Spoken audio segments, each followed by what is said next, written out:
오늘은 성령 강림절 15번째 주일이 되겠습니다. 이제 우리 다 함께 자리에서 일어나셔서 조용히 기도하심으로 성령 강림절 15번째 주일 공동 예배를 하나님께 드리겠습니다.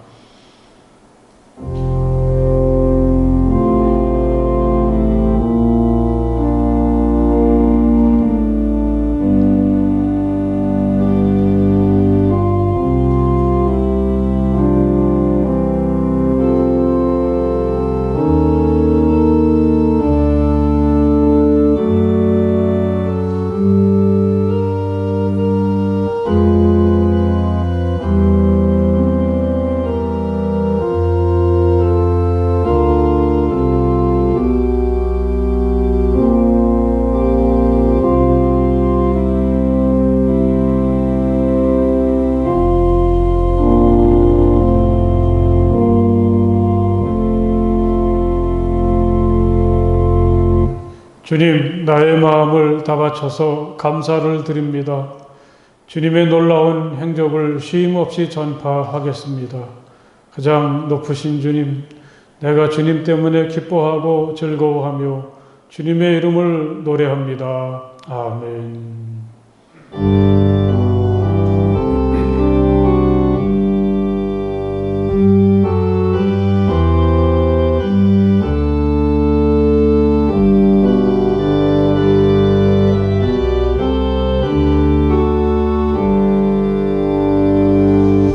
전능왕 오셔서 주 이름 찬송케 하옵소서. 영광과 권능의 성부여 오셔서 우리를 다스려 주옵소서. 강생한 성자여 오셔서 기도를 들으소서. 택하신 백성들 복 내려주시고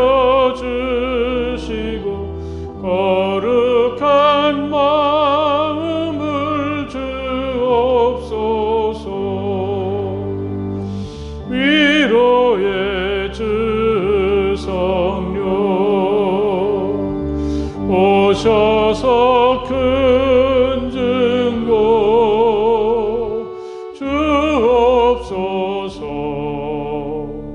전능한 주시여 각 사람 마음에서 떠나지 마시고 계십소서.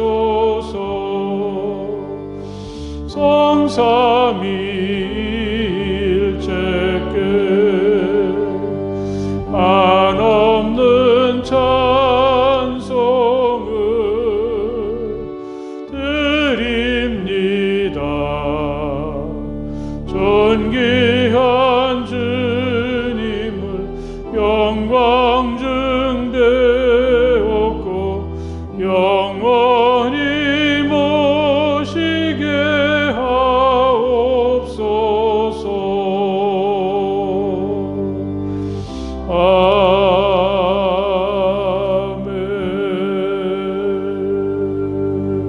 아멘. 예, 이제 우리 다 함께 조용히 침묵하시며 마음으로 하나님께 기도 드리시겠습니다. 하나님, 제가 여기 있습니다. 따뜻한 사랑으로 저를 맞아주시고 또 제게 있는 모든 부끄러움과 허물들을 용서해 주시며 제가 앓고 있는 질병과 아픔들을 이 시간 치유해 주시기 원합니다. 조용히 침묵하시며 마음으로 하나님께 기도 드리시겠습니다.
주님께서 당신들에게 복을 주시고 당신들을 지켜주시며 주님께서 당신들을 밝은 얼굴로 대하시고 당신들에게 은혜를 베푸시며 주님께서 당신들을 고이 보시어서 당신들에게 평화를 주시기를 빕니다. 아멘.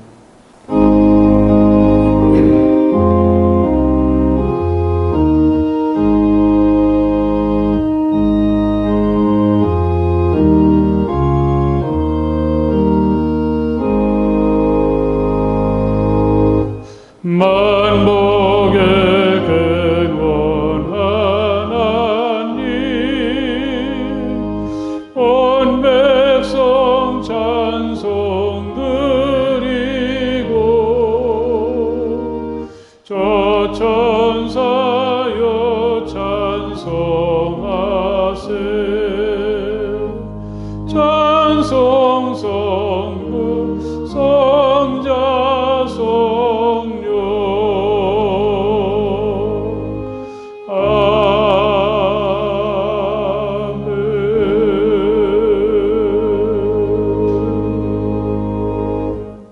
다 같이 기도하시겠습니다.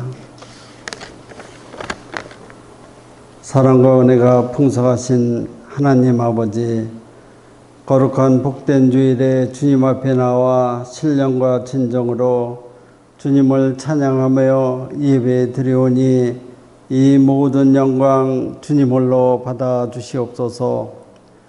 지난 한 주간도 코로나 바이러스와 각종 사고로부터 피할 수 있는 길을 열어주시니 그 은혜와 사랑을 감사합니다.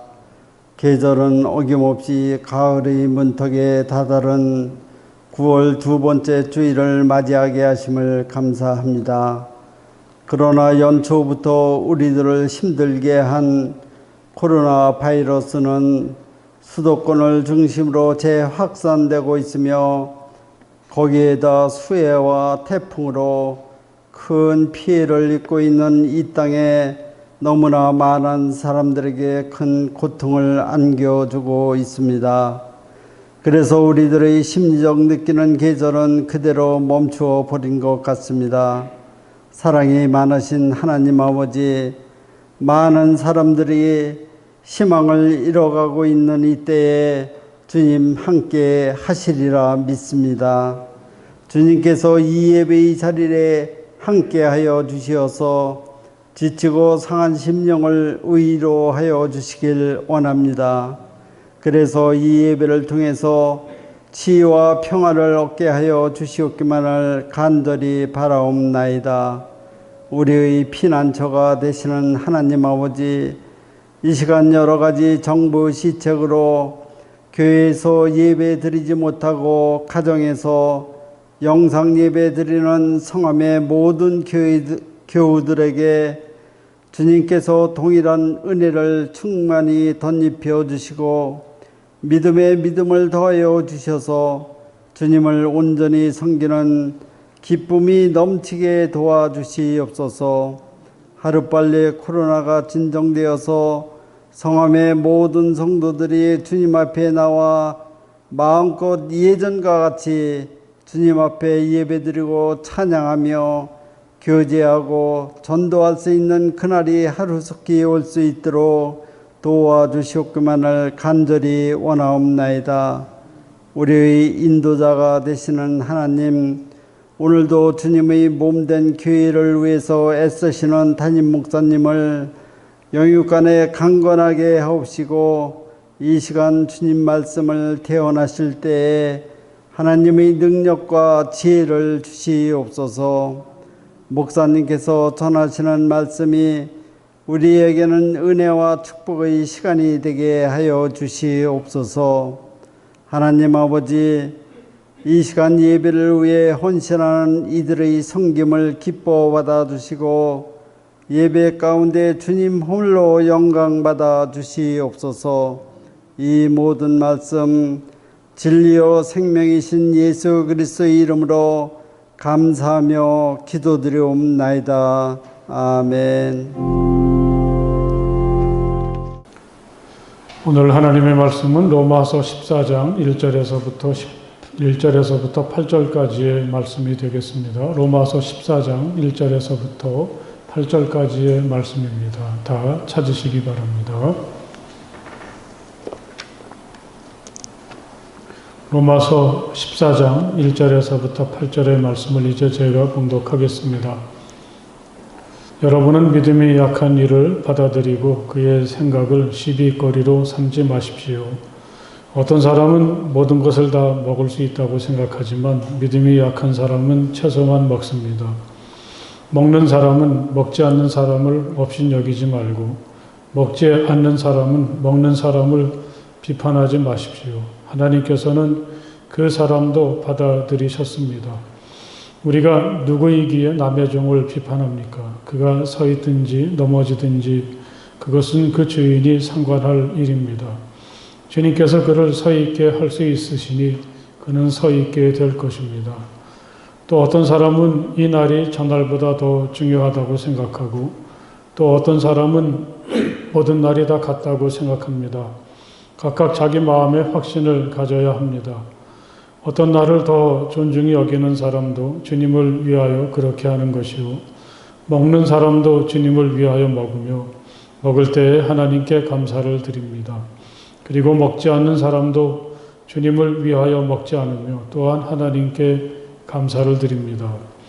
우리 가운데는 자기만을 위하여 사는 사람도 없고 또 자기만을 위하여 죽는 사람도 없습니다. 우리는 살아도 주님을 위하여 살고 죽어도 주님을 위하여 죽습니다. 그러므로 우리는 살든지 죽든지 주님의 것입니다. 아멘.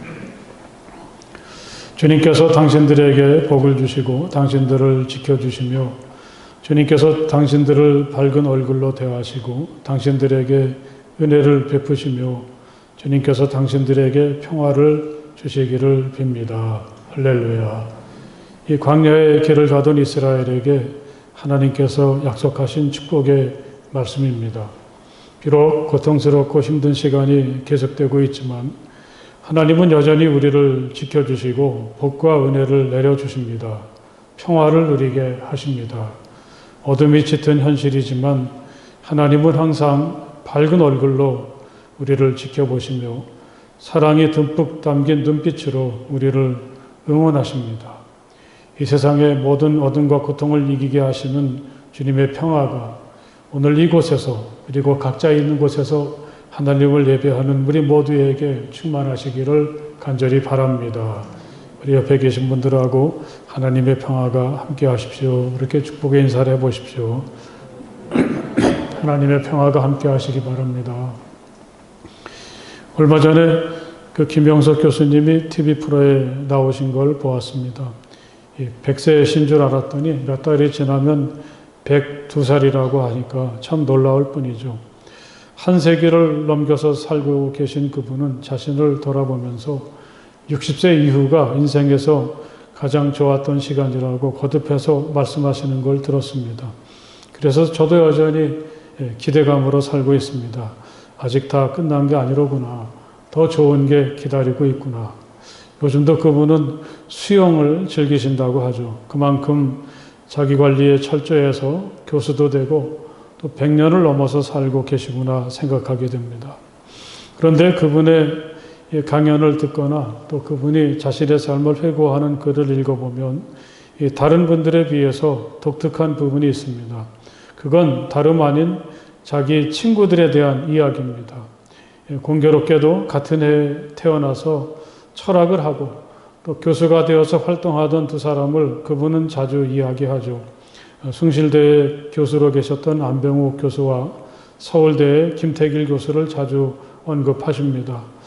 두 분은 이미 세상을 떠나셨지만 당시에 철학계의 삼총사라고 불리며 깊은 우정을 나누었었다고 얘기합니다. 그날 TV에서도 그들과의 우정을 이야기하면서 먼저 떠난 친구들을 생각하면서 진정 그리워하고 슬퍼하는 모습을 보았습니다. 이 강원도 양구에 가면 김영석, 안병욱 이 두 분을 기념하는 기념관이 세워져 있다고 합니다. 두 분이 실향민이어서 그렇다고 하죠. 이 두 분은 생전에도 그렇지만 세상을 떠나서도 함께 하게 되었습니다. 사실 두 분은 제가 생각하기에는 이 친구보다는 서로 경쟁자가 아니었나 싶었습니다. 이 두 분은 철학자로서는 드물게 평범한 사람들이 읽을 수 있는 책도 많이 쓰시고 대중적인 강연도 많이 하셨습니다. 저도 고등학교 때 김영석 교수의 책을 읽으면서 삶을 이해하고 진로를 정하는 데 영향을 받았었는데 이 경쟁자라고 생각했던 두 분이 죽음을 넘어선 친구였다는 걸 알고 나서 더욱 존경하는 마음을 가지게 되었습니다. 이 김영석 교수의 친구에 대한 이야기를 들을 때 이 사람이 세상을 잘 살아가는데 이 친구 사이의 우정이 얼마나 소중한가, 우리를 얼마나 건강하고 풍성하게 하는가 다시 깨닫게 되었습니다. 만약에 내가 세상을 떠난 지 몇 년이 지났을 때에도 누군가가 나와의 우정을 말하면서 사람들의 기억 속에 여전히 살아있다면, 또 만일 나에게도 세상을 떠나서 없어졌지만 여전히 잊을 수 없는 고맙고 소중하게 남아있는 친구가 있다면 그래도 우리는 행복하고 괜찮은 인생을 살고 있는 게 아니겠습니까? 우리는 누구나 하나님께 초대받은 사람들이죠. 그리스도이신 예수를 통해서 남다른 하나님의 사랑을 알게 되고 하나님의 계획과 섭리 안에서 살고 있는 나 자신에 대한 놀라운 신비와 소중한 가치를 점점 더 분명히 알아가면서 날이 갈수록 더 분명히 드러나는 하나님의 은혜 안에 살아가는 사람이 되었습니다. 더욱이 감사한 것은 우리가 걷고 있는 이 믿음의 여정이 나 혼자서 가는 게 아니라는 말씀입니다. 나 말고도 하나님의 초대를 받은 수많은 사람들이 있습니다. 끝까지 가는 것도 중요하지만 하나님께서 초대해 주시는 많은 사람들과의 사귐 속에서 하나님의 사랑을 확인하고 아직 완전하진 않지만 하나님 나라의 흔적을 조금씩 느끼며 살아가는 것은 우리에게 너무나 소중한 하나님의 축복입니다.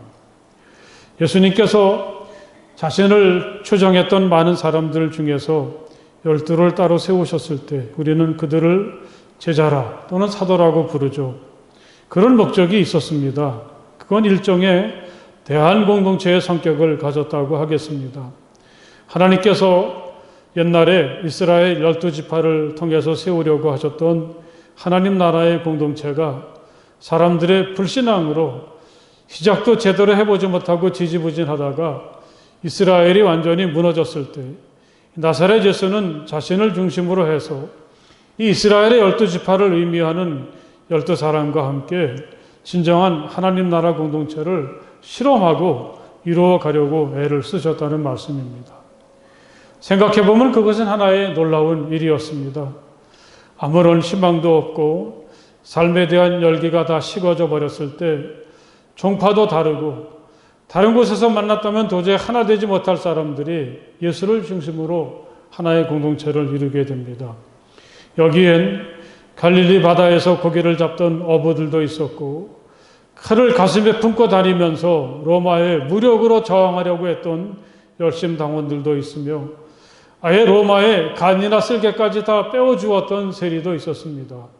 그런데 이렇게 서로 달라도 너무 다른 사람들이 함께 하나님의 이상과 꿈을 실현하는 하나님의 공동체 속에 들어갔다는 것은 참 신비한 일이죠. 믿는 사람은 모두 함께 지내며 모든 것을 공동으로 소유하였다. 그들은 재산과 소유를 팔아서 모든 사람에게 필요한 대로 나누어 주었다. 많은 신도가 다 한 마음과 한 뜻이 되어서 아무도 자기 소유를 자기 것이라 하지 않고 모든 것을 공동으로 사용하였다.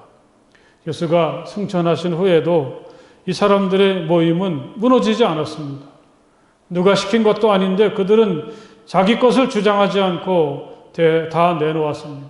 그들은 하나님의 사랑 안에서 완전히 하나가 되었습니다. 오늘의 말씀은 사도 바울이 로마에 있는 신앙 공동체를 향해서 보낸 편지입니다. 아직은 바울이 로마를 찾아가기 전이죠. 이미 그곳엔 예수 그리스도를 믿는 신앙의 공동체가 이루어져 있었습니다. 생각해보면 이것도 하나의 기적이라고 하겠습니다. 이 당시엔 아무리 서구 사회라고 하여도 사람들 사이를 갈라놓는 높은 장벽이 있었습니다. 노예와 시민이 엄격하게 구분되었고 여성은 남성에 비해서 인격적으로 대접을 받을 수가 없었죠. 또 유대인들은 얼마나 독특합니까? 자기들을 빼놓고 나머지는 다 이방인인 거죠. 당시 교회나 성도들의 상황을 소개하는 사도행전이나 서신들을 읽어보면 교회 안에는 이런 도저히 하나 될 수 없는 요소들이 담겨 있었습니다. 그런데 이런 사회적인 제약이나 장벽을 넘어서는 일들이 교회 안에서 일어나게 된 거죠. 여성들의 지도력이 인정받아서 어떤 교회들은 그 시작이 여성들이었던 경우도 있습니다. 어떤 공동체는 놀랍게도 노예가 지도자가 되기도 했습니다. 세상에서는 노예와 시민의 차별이 있지만 교회 안에서는 모두가 형제와 자매가 되었습니다. 그런가 하면 유대인과 이방인의 구별도 어느덧 교회 안에서는 사라지게 됩니다. 도대체 어떻게 이런 일이 가능한지 생각해 보면 이건 기적이라고 말할 수밖에 없습니다. 이 세상에 어떤 유능한 정치가나 지도자가 이런 일을 이룰 수가 있겠습니까? 이건 정말 하나님의 은혜가 아니고서는 이루어질 수가 없는 일입니다. 사랑하는 여러분, 우리가 하나님의 초대로 믿음의 길을 시작하게 되었다는 것 속에는 이런 뜻이 담겨져 있다는 것을 마음속에 새기시기를 바랍니다. 이제 우리는 혼자가 아닙니다. 바울은 우리를 그리스도 안에서 하나님의 집에서 함께 살고 있는 한 가족이라고 표현했습니다. 그러므로 이제부터 여러분은 외국 사람이나 나그네가 아니요 성도들과 함께 시민이며 하나님의 가족입니다. 여러분, 이 말씀 앞에서 한번 자신을 돌아보십시오.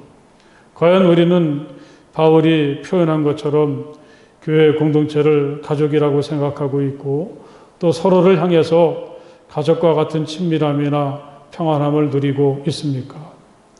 생각해보면 이런 건강하고 행복한 공동체는 그냥 이루어지는 건 아닌 것 같습니다. 오늘 우리에게 주어진 이 로마서의 말씀이 다루는 문제가 바로 이러한 것들입니다.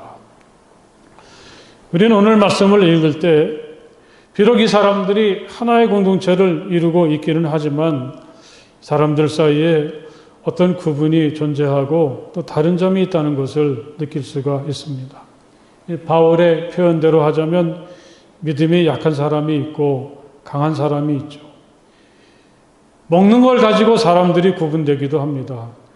채소만 먹는 사람도 있고 고기를 먹는 사람도 있다고 하고 있습니다.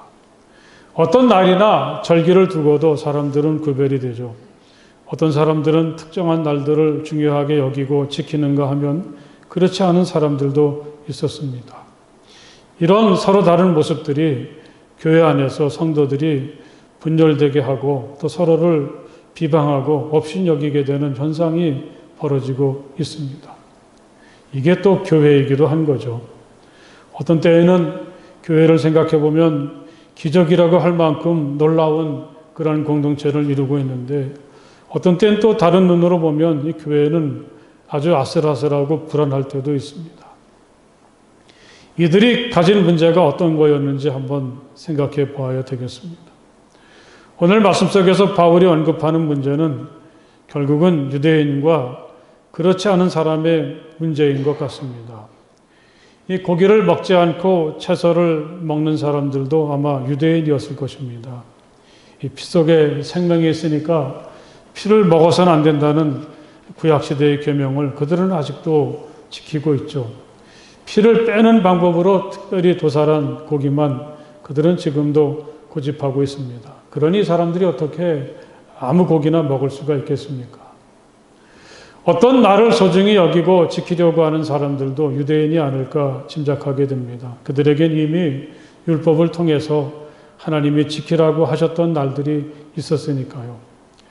여기서 사도 바울이 명시적으로 밝히진 않았지만 아마 안식일도 아직 유대인들에겐 그냥 무시하기가 쉽지 않았을 거라 이렇게 짐작하기도 합니다. 바로 이러한 차이 때문에 교회가 하나 되지 못하고 성도들이 서로 비방하고 갈등이 생긴다는 것입니다. 먹는 사람은 먹지 않는 사람을 업신여기지 말고 먹지 않는 사람은 먹는 사람을 비방하지 마십시오. 이 고린도전서에도 이 고기를 먹고 안 먹고의 문제가 다루어지고 있는데 물론 여기선 조금 관점이 다르긴 합니다. 먹는 사람은 그렇지 않은 사람을 믿음이 약한 사람이라고 업신여기고 또 먹지 않는 사람들은 먹는 사람을 비방한다고 하죠. 어떤 나를 소중히 여기는 사람들은 생각해보면 좀 더 거룩하고 경건해 보이지 않았을까요? 그런데 비해서 오로지 주일만 특별하게 여기는 사람들은 뭔가 모르게 부족해 보일 수도 있었을 것입니다. 이들 사이에도 왜 그러냐 그러면서 서로가 서로를 비방하고 있겠죠. 이런 갈등을 넘어서서 하나가 된다는 것은 정말 쉽지 않은 것 같습니다.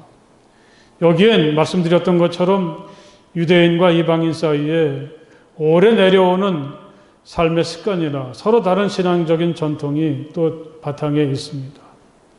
어떻게 보면 지금도 교회 안에서 일어나는 여러 가지 다툼들이 그럴 때가 참 많죠. 그래서 이 성도들 사이에 다툼을 가지고 주님 앞에 기도하면 야, 내가 한 가지 해결하지 못하는 문제가 있는데 바로 그게 그 문제야. 그렇게 주님이 대답을 하신다는 웃기는 얘기도 있습니다.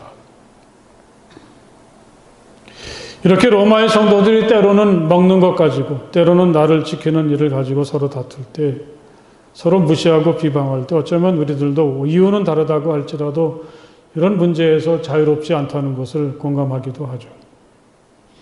도대체 바울은 어떻게 이 문제를 접근하려고 합니까? 우리가 바울을 통해서 우리 공동체가 더 건강하고 하나님의 사랑으로 가득한 곳이 되기 위한 방법을 우리는 바울의 시도를 통해서 지혜를 얻어야 되겠습니다. 다시 말씀드리지만 건강하고 하나님의 사랑이 넘치는 공동체는 그냥 하늘에서 떨어지는 건 아닙니다. 우리가 이 공동체에 대해서 그리고 함께하는 성도들에 대해서 어떤 마음을 가지는가가 참 중요합니다. 그건 그렇게 중요하지 않아. 별거 아니야. 무시해버려. 바로 그것이 바울의 대답입니다. 어쩌면 그들은 적어도 바울 정도 되는 신앙의 깊이면 고기를 먹고 안 먹고 어떤 나를 소중히 여기고 그렇지 않고 이런 갈등에 대해서 한쪽 손을 분명히 들어주면서 속 시원하게 해결을 해줄 줄 기대했을 것입니다.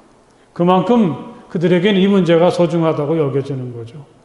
저 사람들은 왜 고기도 먹지 못하지? 겁장이야. 아직 멀었어. 믿음이 없어서 그래. 이렇게 생각하고 무시합니다. 어떻게 고기를 먹을 수 있지? 저 사람들은 나처럼 경건하지 않아. 상정할 사람들이 못 돼. 서로를 향해서 수근거리며 이렇게 말하지 않았을까? 그들에겐 고기를 먹고 안 먹고가 신앙을 드러내는 중요한 척도가 됩니다. 어떤 나를 특별하게 지키는 사람들은 자기들은 특별하다는 생각을 할 수도 있겠죠. 적어도 하나님을 믿는 사람들이라면 자기들처럼 해야 그게 진짜인 것 같습니다. 그래서 그들은 자기와 같지 않은 사람들을 성도로 인정하기가 힘들었겠죠. 그런가 하면 모든 날들을 똑같이 생각하면서 주일만 지키는 사람들에겐 이 사람들은 아주 고리타분하고 이미 사라진 전통에서 벗어나지 못하는 답답한 사람들처럼 보이기도 합니다. 그러니 이렇게 서로 다른 두 부류의 사람들이 모이면 그들은 서로 비방하고 자기들이 진짜라고 우겨댑니다. 그런데 바울은 그들에게 이게 별거 아닙니다. 서로 싸우고 비방할 만큼 중요하지 않습니다. 먹으면 어떻고 먹지 않으면 어떻습니까? 어떤 나를 소중히 여기면 어떻고 그렇지 않으면 어떠합니까? 이건 정말 중요한 문제가 아닙니다. 당신들이 서로 비방할 만큼 또 다툴 만큼 중요하지 않습니다. 무시해버리십시오. 이렇게 충고하죠. 하나님이 저 높은 곳에서 내려다보시기엔 다 그게 그걸 거라고 바울은 판단하고 있는 것 같습니다. 고기를 먹든 안 먹든 나를 지키든 안 지키든 말이죠. 만약 이 사람들의 주장 중에 하나가 정말 소중하고 구원에 없어서는 안 될 요소라면 하나님은 아마 교회 안에 한 부류의 사람들만 남게 하셨을 것입니다. 서로 다른 사람들이 한 교회 안에 있고 그리스도의 한 몸을 이루고 있다면 그들의 차이점은 그야말로 하찮은 것이고 별거 아니란 말씀이죠. 하나님께서는 그 사람도 받아들이셨습니다. 바울은 이렇게 이야기합니다. 저 사람은 믿음이 없어. 저 사람은 제멋대로야. 우리가 이렇게 비방하고 판단해버리기 쉬운 사람들. 그러나 하나님은 그런 사람들을 이미 하나님의 자녀로 받아들이셔서 하나님의 집에 한 가족으로 초대해 주셨다는 사실을 마음속에 새기라고 바울은 말하고 있습니다. 17절의 말씀을 보면 하나님의 나라는 먹는 일과 마시는 일이 아니라 성령 안에서 누리는 의와 평화와 기쁨이라고 바울은 규정 지었습니다. 무엇을 먹고 안 먹고 어떤 날을 지키고 그렇지 않고 이런 차이는 정말 아무것도 아닙니다. 그런데 만약에 우리가 별로 중요하지 않은 문제를 가지고 차이를 내세우고 서로를 받아들이지 못한다면 그러다가 우리는 하나님의 나라를 잃어버릴 수도 있다는 사실입니다.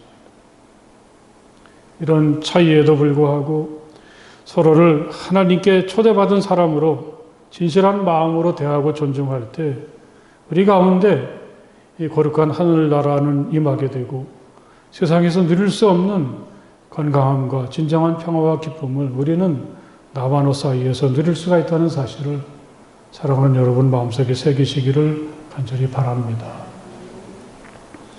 그러니 이제 우리는 저 사람과 나는 도저히 하나가 될 수 없다는 이유를 내세우기보다는 우리가 가진 많은 차이점이나 다른 점에도 불구하고 나와 너가 하나 될 수 있는 이유를 찾으려고 하고 저 사람이 가진 부족함이나 약점에도 불구하고 그 사람이 가지고 있는 아름답고 소중한 모습을 바라볼 수 있는 그런 사람들이 될 수 있기를 간절히 바랍니다. 이게 바로 믿음입니다. 신앙이란 굽은 나무에서 고든 제목을 찾아내는 것이라고 누군가는 말했습니다. 만약에 우리 현실이 99%가 못마땅하고 부족한 것 투성이라고 하더라도 1%의 가능성에 희망을 두고 앞을 향해서 나가는 게 이게 믿음이 아니겠습니까? 99가지가 미워할 일이 있다고 할지라도 그 이면에 감추어진 아직 내가 찾지 못한 단 하나의 사랑할 이유를 찾아내려고 하는 것. 단지 저 사람도 하나님께 초대받은 사람이라는 이유만으로 마음을 다해서 존중하고 사랑하는 것. 이게 바로 믿음이라는 사실을 여러분 마음속에 새기시기를 간절히 바랍니다. 누가 뭐라고 할지라도 우린 누구나 다 하나님께 초대를 받은 사람들입니다. 이 사실이 우리를 형제로 자매로 묶어두는 단단한 띠가 됩니다. 여러분 한번 생각해 보십시오. 우리들 사이에 있는 많은 차이점들, 그것 중엔 서로가 하나 되지 못하게 할 만큼 심각한 문제들도 있습니다. 그럼에도 불구하고 우리에겐 부인할 수 없는 분명한 공통점이 있습니다. 서로 사랑하고 하나 될 수 있는 분명한 이유가 있습니다. 우린 누구나 하나님의 초대로 여기 이 자리에 함께하고 있다는 사실입니다. 우린 누구나 하나님을 믿으며 하나님을 사랑하고 하나님께 감사하는 사람들이죠. 오늘도 이 예배당에서 이런 시대의 가정이나 있는 곳에서 이 시간에 하나님을 예배하고 있다는 사실이 움직일 수 없는 증거가 된다는 것을 기억하시길 바랍니다. 우리 7절과 8절의 말씀을 함께 한번 읽어보겠습니다. 우리 가운데는 자기만을 위하여 사는 사람도 없고 또 자기만을 위하여 죽는 사람도 없습니다. 우리는 살아도 주님을 위하여 살고 죽어도 주님을 위하여 죽습니다. 그러므로 우리는 살든지 죽든지 주님의 것입니다. 아멘. 이 말씀을 읽을 때 참 언제 이 말씀을 읽더라도 가슴이 뭉클해지고 마음이 따뜻해지고 또 마음속에 있었던 모든 불편한 생각들이 다 사라져버리게 됩니다. 여러분 바로 이게 우리란 사실을 마음속에 새기시기를 간절히 바랍니다. 주님께로부터 초대받은 사람들이죠. 사람들이 잘 가지 않는 이 길을 주님 한 분 바라보고 선뜻 뛰어든 사람들입니다. 사나 죽으나 모든 걸 주님께 맡기고 부족하면 부족한 대로 묵묵하게 자기의 길을 걸어가는 사람들. 바로 이 사람들이 우리들입니다. 이렇게 생각해 보면 우린 모두가 다 소중하고 모두가 다 사랑스럽고 모두가 다 자랑스럽습니다. 바로 당신이 나의 자랑입니다. 서로를 바라볼 때마다 이런 마음을 가질 수 있기를 간절히 바랍니다. 제가 예전에 그 스페인의 산티아고 길을 걸을 때 정말 모든 사람들이 다 말도 다르고 얼굴도 다르고 물론 한 번도 보지 못했던 사람들인데 이 사람들이 서로 만나면 마치 오랜 친구처럼 서로 반가워하고 격려하고 축복합니다. 그건 단지 같은 길을 오늘 여기서 함께 걸어가고 있기 때문이죠. 다른 아무런 이유가 없습니다. 어쩌다 혼자 어두운 새벽에 길을 가다 보면 무섭다가도 어느덧 한 사람 나타나서 함께하면 곧 마음이 편안해집니다. 바로 우리가 서로에게 그런 사람이 아니겠습니까? 우린 하나님의 초대로 사람들이 잘 가지 않으려고 하는 좁은 믿음의 길을 함께 걸어가는 사람들이 되었습니다. 서로 축복하고 격려하고 서로가 가진 매력과 아름다움을 이야기해주며 믿음의 길을 즐겁게 걸어가는 우리가 될 수 있기를 주님의 이름으로 간절히 축복을 드립니다. 여러분이 코로나의 우울하고 힘든 시대를 보내면서 느껴지게 되는 것은 무엇입니까? 우리들 한 사람 한 사람이 가진 아름다움과 소중함이 아니겠습니까? 저 사람이 잘 살고 있는지 궁금하기도 하고 보고 싶기도 합니다. 함께 했던 시간이 얼마나 소중한 축복이었나 절절히 느끼게 되기도 하죠. 어쩌다 길에서 권사님들을 만나고 아이들을 만나면 얼마나 반갑고 좋든지 지난 주일엔 모두가 돌아간 다음에 우리 할머니 권사님 한 분이 교회를 찾아오셨습니다. 대면 예배를 그만다고 하니까 차마 그 시간에 오지 못하고 일부러 늦게 오셨는데 얼마나 마음이 아픈지 또 그것이 찡했는지 그 감동이 아직도 살아있습니다. 여러분 바로 이게 우리들입니다. 우린 너무나 사랑스럽고 소중하죠. 성도들은 존귀한 사람들이요 나의 기쁨이다. 이런 시인의 고백처럼 서로를 주님의 사랑 안에서 소중히 여기고 또 아름답게 보아주는 마음들이 우리에게 있기를 간절히 바랍니다. 그래서 이 코로나뿐 아니라 이 세상에 그 어느 것도 침범하지 못하는 하나님의 사랑으로 가득한 아름답고 소중한 믿음의 공동체를 함께 세워가며 하나님의 나라를 실험해가는 우리 모두가 될 수 있기를 간절히 바랍니다. 할렐루야. 우리 기도하시겠습니다. 우리가 생각하기에는 잘 받아들이기 쉽지 않은 많은 차이점들이 사실은 별거 아닌 것을 이 귀한 말씀을 통해서 깨닫게 도와주시니 감사합니다. 또 우리가 이렇게 어렵고 힘든 삶을 살아가는 가운데 하나님의 사랑 안에서 초대받아 같은 길을 걸어간다는 한 가지 사실만으로도 서로에게 너무나 기쁘고 감사하고 아름다운 존재인 것을 깨닫게 도와주시니 감사합니다. 이제 저희들이 이 공동체와 우리 모두를 언제나 기쁨으로 사랑으로 함께 초대받은 사람으로 같은 길을 걸어가며 격려하고 축복하는 마음을 가지고 살아가는 우리가 되게 하여 주시옵소서.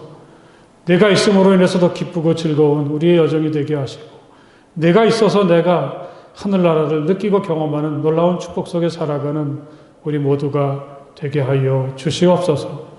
예수님 이름으로 간절히 기도드렸사옵나이다. 아멘.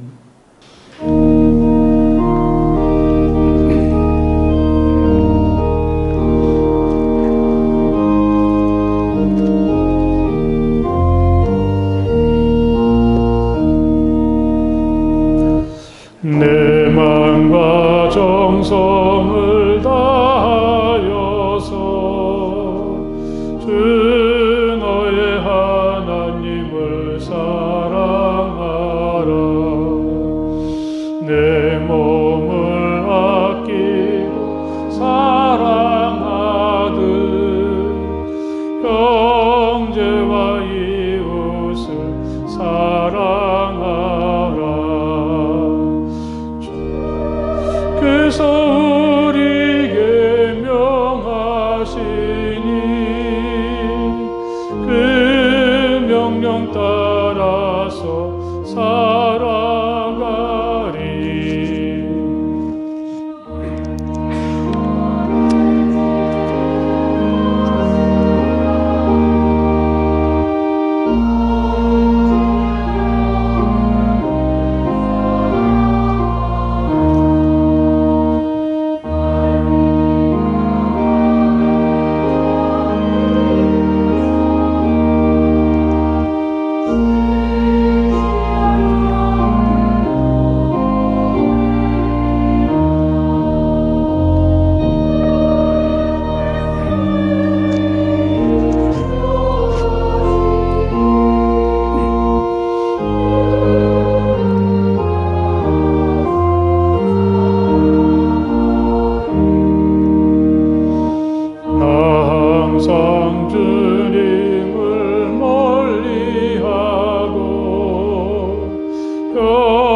사랑하사 주께서 몸버려 죽으셨다. 속죄의 큰 사랑 받으니 내 생명 다 바쳐 충성하리.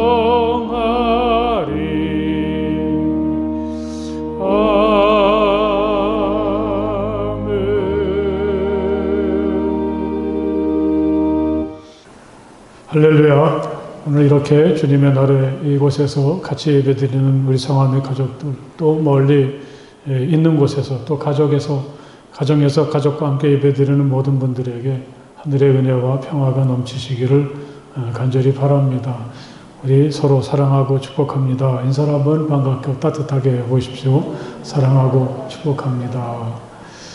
코로나가 아직도 이렇게 잘 수그러들지 않고, 또 혹시라도 또 번질까봐 조마조마하는 시간을 보내고 있는데, 이렇게 어려운 시간을 보내면서 저희들도 예배를 마음껏 드리지 못하는 아픈 마음들이 있지만, 여러분들의 마음이 항상 주님을 향할 수 있기를 간절히 바랍니다. 그래서 영상 예배를 통해서라도 하나님께 예배 드리고 또 큰 은혜를 경험할 수 있길 바라고, 또 자녀들에게도 우리 목사님께서 보내주시는 그 예배 영상을 통해 우리 아이들도 믿음으로 잘 성장하는 기회가 될 수 있도록 하시길, 힘써주시길 바랍니다.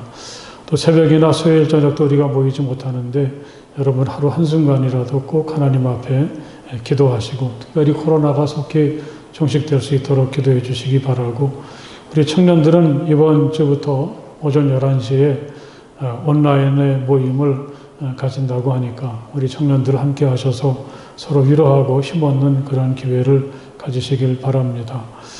이제 그 성경 통독 두 번째 시간이 이제 시작이 됩니다. 그래서 내일부터 다음 주 금요일까지 이번에는 그 목회서신 디모데 전후서와 디도서를 가지고 함께 은혜를 나누게 되는데, 그동안 함께 하셨던 분들은 물론이고 또 같이 하지 못했던 분들까지 같이 참여하셔서 믿음에 큰 힘을 얻고 또 서로가 교통하면서 격려하는 축복의 시간을 가질 수 있기를 간절히 바랍니다. 다른 광고 없으시면 우리 함께 일어나셔서 주기도문 찬송 함께 부르시겠습니다.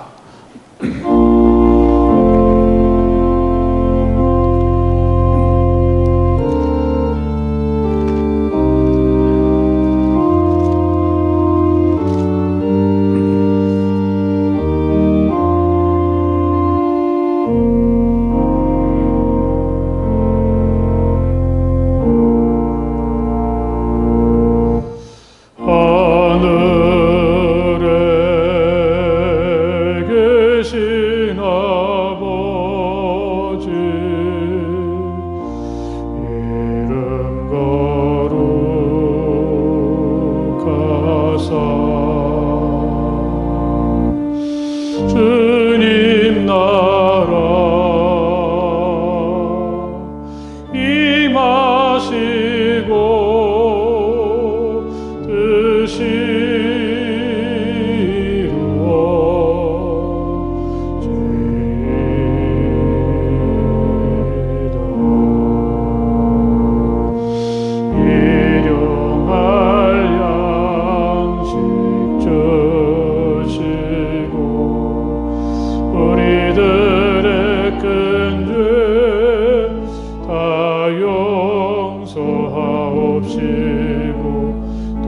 시험에 들게 마시고 악에서 구원하소서. 대개 주의 나라 주의 권세 주의 영광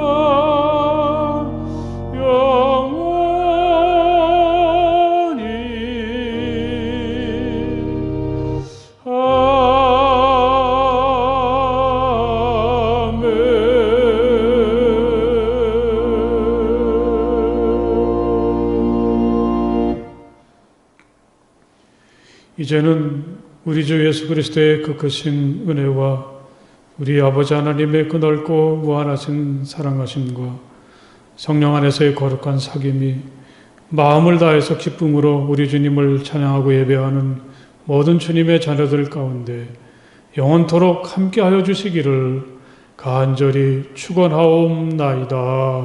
아멘.